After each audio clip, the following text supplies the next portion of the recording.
আসসালামু আলাইকুম।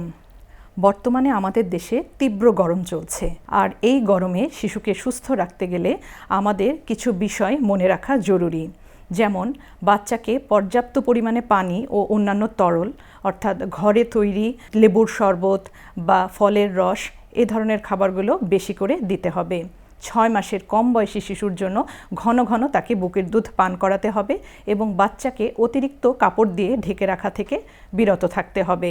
বাচ্চাকে ঢিলে ঢালা পাতলা সুতি কাপড়ের জামা পরান, এতে বাচ্চাও আরাম বোধ করবে। যে কোনো ধরনের সিনথেটিক কাপড় যেমন সিল্ক, জর্জেট এই ধরনের কাপড়গুলো পরিধান করানো থেকে বিরত থাকুন।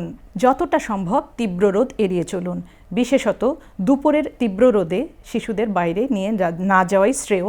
তবু যদি বাইরে যেতে হয় সেক্ষেত্রে ছাতা বা টুপি ব্যবহার করুন।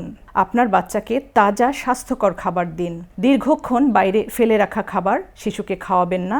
এছাড়া রাস্তার পাশে ফুটপাতে বিক্রি হওয়া আইসক্রিম, শরবত বা ফুচকা জাতীয় খাবার কোনোভাবেই শিশুকে খাওয়াবেন না।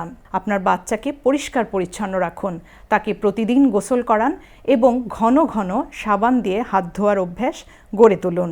সর্বোপরি বাচ্চার যদি কোনো পানি শূন্যতার লক্ষণ দেখা দেয়, যেমন মুখ শুকিয়ে যাওয়া, প্রস্রাব কমে যাওয়া, মাথা ব্যথা বা মাথা ঘোরা অথবা অস্বাভাবিক মাত্রায় বাচ্চা যদি ঝিমিয়ে পড়ে, সেই ক্ষেত্রে দেরি না করে অতি দ্রুত শিশু চিকিৎসকের কাছে নিয়ে যান অথবা নিকটস্থ হাসপাতালে বাচ্চাকে নিয়ে যান।